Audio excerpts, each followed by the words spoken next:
के सबसे important topic जो महत्वपूर्ण है क्लास 10 के एग्जाम की दृष्टि से परमेय और अपरमेय संख्या बारे में। तो चलिए हम लोग जानते हैं परमेय और अपरमेय के बारे में, रेशनल नंबर और इरेशनल नंबर। तो सबसे पहले हम जानेंगे परमेय के बारे में।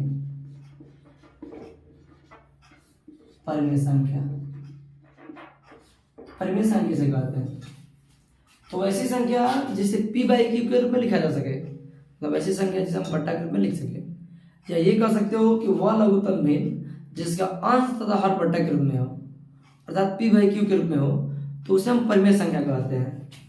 जैसे लेकिन इसके लिए एक शर्त होता है कि वैसी संख्या जिसे p बाई क्यू के रूप में लिखा जा सके, है ना, लेकिन जहाँ q equal to not zero, मतलब वैसी संख्या जिसे हम बट्टा के रूप में लिख सके, p बाई क्यू के रूप में लिख सके, लेकिन हर जो हो वो जीरो के बराबर नहीं हो, तो उसे हम परमेय संख्या कहते हैं। अब हम देखेंगे कि दो जो है हमारा परमेय संख्या है कि नहीं। दो हमारा परमेय संख्या है, चूंकि इसको हम 2/1 लिख सकते हैं।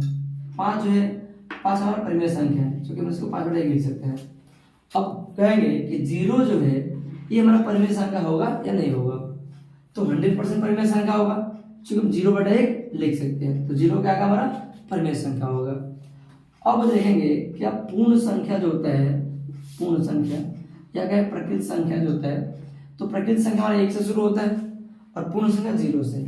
तो सारे पूर्ण संख्या जो है ये हमारा क्या होगा, ये परमेय संख्या होगा, क्योंकि हम 0/1 लिख सकते हैं, 1/1 लिख सकते हैं, 2/1 लिख सकते हैं, तो ये हमारा परमेय संख्या होगा।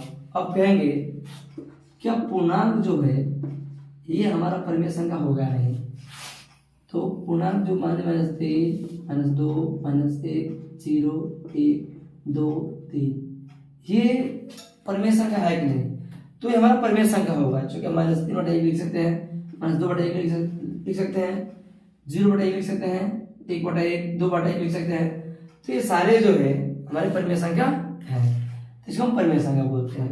अब आता है दूसरा टॉपिक जो है अपरमेय संख्या।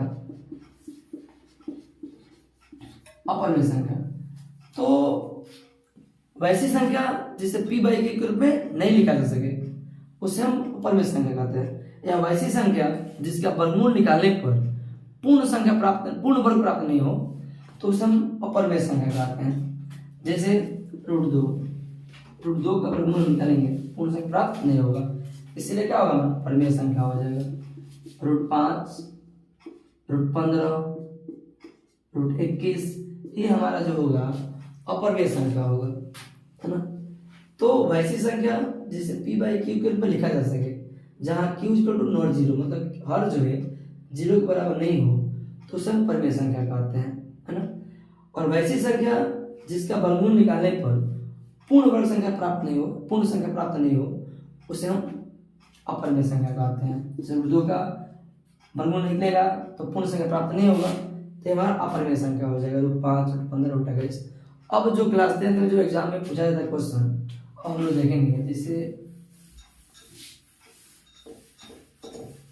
√5, √15 जो है ये हमारा अपरमेय संख्या है। √15 हमारा अपरमेय संख्या है।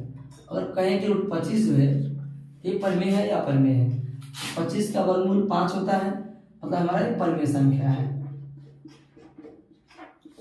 अगर हम देखें √1/4 परमेय है या अपरमेय है, तो ये जो है परमेय संख्या है, क्योंकि 1 का वर्गमूल होता है 1 और 4 का वर्गमूल होता है 2, तो ये जो है परमेय संख्या होगा।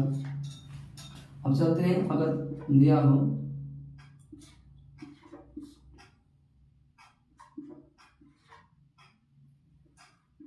16, ये परमेय संख्या है। तो बहुत परमेय संख्या है, चूंकि √4 से 4 चौका 16, 4 होगा 1/√4। अब 4 का मूल हो जाए 2, मतलब हो जाएगा हमारा परमेय संख्या हो जाएगा ये। अगर क्वेश्चन हो क्या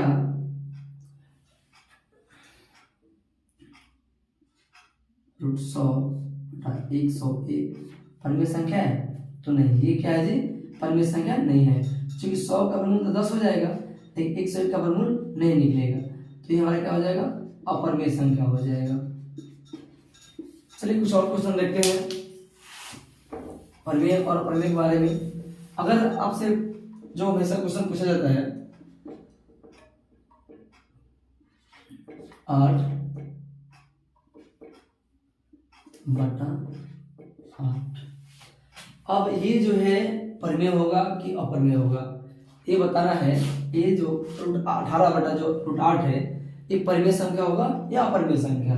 तो सबसे पहले देखेंगे क्या कोई ऐसी संख्या है जो दोनों को डिवाइड करे।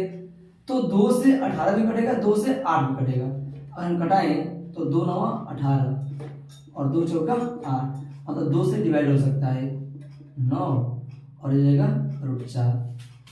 तो 9 का वर्गमूल जो निकाले तो 9 का वर्गमूल होगा 3 और 4 का वर्गमूल होगा 2। तो ये हमारा परिमेय संख्या होगा। चलिए एक और देखते हैं एग्जाम्पल। अगर दिया हो √27/√12, ये बताना है परिमेय है या अपरिमेय है। तो देखेंगे कोई ऐसी संख्या है जो दोनों को डिवाइड करेगा, दोनों में भाग लगे। तो 3 से हम घटाएंगे, 3 9 27 और 3 चौका 12, अर्थात 9 का वर्गमूल होता है 3 और √4 का वर्गमूल होता है 2। तो ये हमारा परिमेय संख्या होगा। या एक तरह से और बना सकते हैं कि √27 का वर्गमूल निकालें तो 3√3 हो जाएगा और 12 का वर्गमूल निकालें तो 2√3 हो जाएगा। तो √3 से √3 कट जाएगा, 3/2। हम इस तरह से भी बता सकते हैं परिमेय है कि अपरिमेय है। तो अब समझ गए परिमेय अपरिमेय क्या होता है।